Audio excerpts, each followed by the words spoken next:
Looking for a motorcycle that's edgy, smart and futuristic? Well, you don't need to look any further. I give you the Honda XBlade. Now, Honda unveiled the XBlade at the 2018 Auto Expo and boy did it create a buzz. If you look at it, the design scheme is very edgy, but at the same time it's not just contemporary, it's forward thinking, forward looking and very futuristic. Now I have the Honda XBlade with me on the streets of New Delhi and I'm going to be riding it in and out some busy streets and some open stretches of highway, and I'm going to be telling you everything there is to know about the new Honda XBlade, so do stay tuned. Now, keeping things contemporary, in the front you have an aggressive looking headlamp cluster and of course you have LED headlamps, a robo shaped LED headlamp design. You also have LED tail lamps in the rear. Now this is a razor sharp design scheme that Honda has applied in the rear, and these are T-shaped LED tail lamps. Now you have a very aggressive and muscular looking fuel tank. It's been sculpted in a way in which it allows you to find an ergonomic posture and an ergonomic position when you want to go faster, when you want to crouch in, or when you're leaning in a corner. Also, if you notice, there are plenty of bits and a lot of detailing work that Honda has done. Most of this is of course plastic, but that helps keep the weight of the motorcycle light, so it will give you a better average and of course improve performance as well. Now Honda is also providing these stylish looking grab rails in the rear. They add to the contemporary and edgy appeal of this motorcycle. At the same time, good functionality and a good grip of the pillion rider. The pillion seat as well is not too high set and the seat is rather broad, so for bulkier riders and for heavier riders as well, there is enough space on this seat to sit comfortably. Of course, the seat is also long, so adjusting and accommodating two grown adults on this single piece seat is quite easy. Honda is offering a digital instrument cluster on the new XBlade. The setup features a rev counter, fuel gauge, speedometer, gear position indicator, service due indicator and multiple trip meters. The switchgear on the XBlade is of decent quality, but we sorely felt the lack of an engine kill switch that should be considered as standard fitment in today's age and date.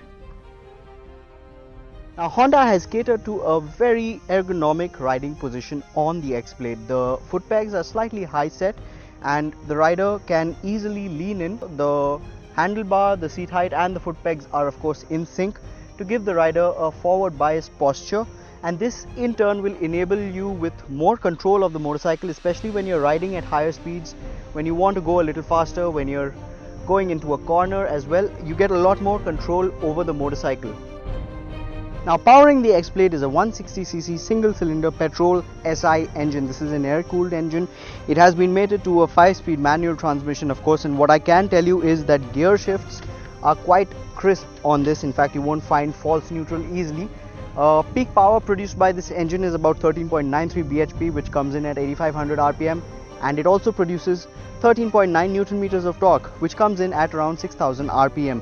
So the mid-range essentially is where the meat of the power lies, and the build-up of the revs are gradual, but they do get there pretty early, and this bike gets going in a hurry when you really want it to.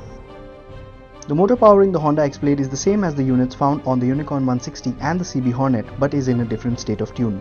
The XBlade is slightly more powerful than the Unicorn, but not as powerful as the CB Hornet, which is also more expensive when compared to this motorcycle.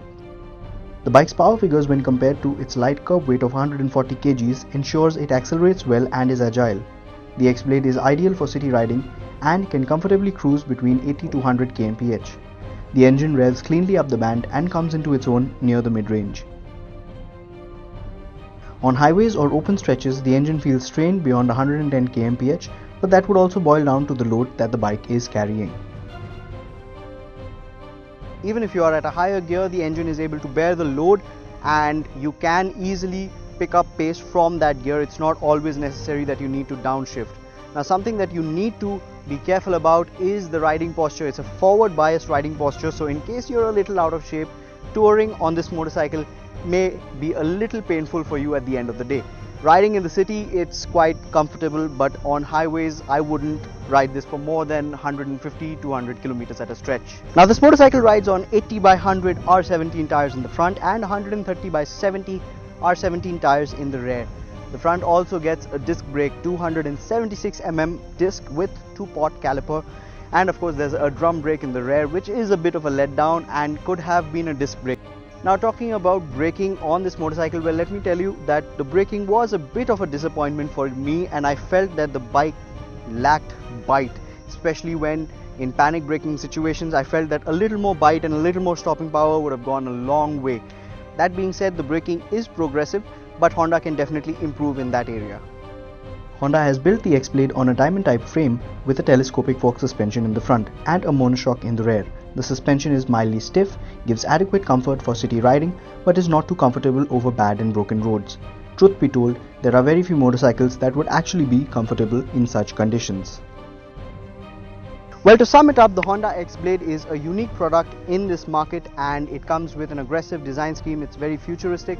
The performance as well is admirable in the 160cc category of motorcycle, and it comes with some segment first features which are pretty handy. We hope you liked this review. If you did, please remember to like it, share it, and subscribe to the Autotech Review channel for all the latest from the automotive industry.